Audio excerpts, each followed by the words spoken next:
voltamos com o segundo bloco. Agora nós vamos ouvir a opinião da doutora Jarce em relação à opinião do doutor Facion em relação à capacitação dos professores. Doutora. Porque assim, nós pensamos nessa estrutura dessas pessoas que organizariam ou dariam suporte para o professor, e de um outro lado nós temos uma organização pedagógica propriamente dita. Por quê? Porque quando nós falamos de inclusão, nós temos que pensar no quê? Aquele aluno é acesso ao currículo, não vou querer não ser questão conteúdo, mas a questão da informação que está ali disponibilizada, que faz parte da escola, que é conteúdo, que é organização propriamente dito, processo de ensino-aprendizagem. Quando nós falamos desse aluno, nós temos que dar a ele acesso ao seu currículo, ou seja, chegar na informação. E para isso tem N variáveis, independente da patologia, independente do quadro, independente do diagnóstico. Então, é um aluno que necessita uma avaliação diferenciada. E quando nós falamos de uma avaliação diferenciada, nós estamos falando, de repente, de uma avaliação oral. O professor hoje resiste. Como assim? Não, tem que escrever. Daí fala prova, por isso que fala prova que você sabe.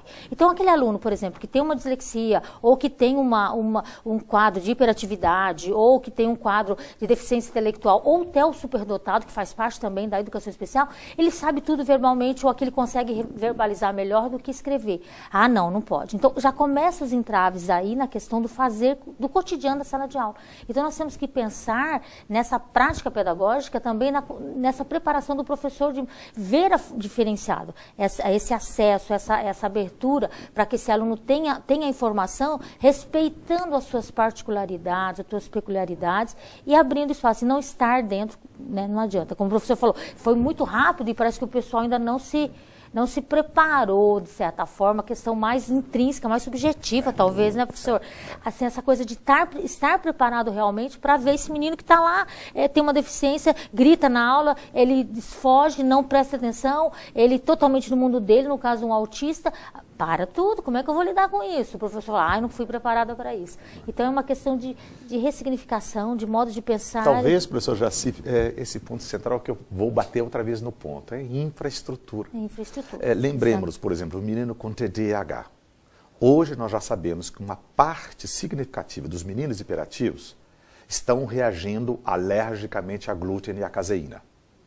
Então, estamos aí num grupo que cerca de 62% desses meninos, ao fazerem uma dieta livre de caseína e de glúten, vão melhorar os seus comportamentos. Não vão ficar curados, não se cura ninguém, mas melhoram. Aí essa criança vai para essa escola. Essa escola não tem essa informação, a professora também não tem essa formação, não tem esse conhecimento, e falta, novamente, pessoal qualificado, físio, fono, TO, pessoal que possam assessorar a estrutura educacional para diminuirmos a nossa margem de erro. Então esse menino vai para a escola, só que lá a merenda é com glúten e caseína. Só que lá um menino de vez em quando vai fugir, até porque a professora, mesmo sabendo, olha, ele não pode usar frituras, ele não pode usar determinados tipos de alimentos que contêm conservantes, que contêm corantes, porque senão ele piora mais na sua hiperatividade. Então a professora não sabe disso. Talvez mamãe e papai também nem saibam disso. Então, entendo que para fazer uma inclusão democrática, uma inclusão firme, uma inclusão saudável para todos, para a professora, para o aluno comum, etc., e uma inclusão responsável, é importante e é necessário que as nossas escolas tenham um acompanhamento estrutural de pessoal qualificado. Porque não basta a capacitação de professora, e a senhora foi muito feliz quando diz, olha, o nosso professorado pode estar até muito bem no contexto do conteúdo pedagógico. Mas o problema da criança, o problema central da criança com necessidades especiais numa escola regular, não é se ele aprende ou não a fazer o A, a fazer o B, a fazer o C, a escrever seu nome, a ler. O problema central não é isso, o problema central é a convivência. E se ele desarranja uma sala, e não por vontade própria, é o seu problema. E não tem gente para assessorar essa professora, para assessorar a escola, assessorar esse menino e a sua família, olha, nós estamos fazendo inclusão coisa nenhuma.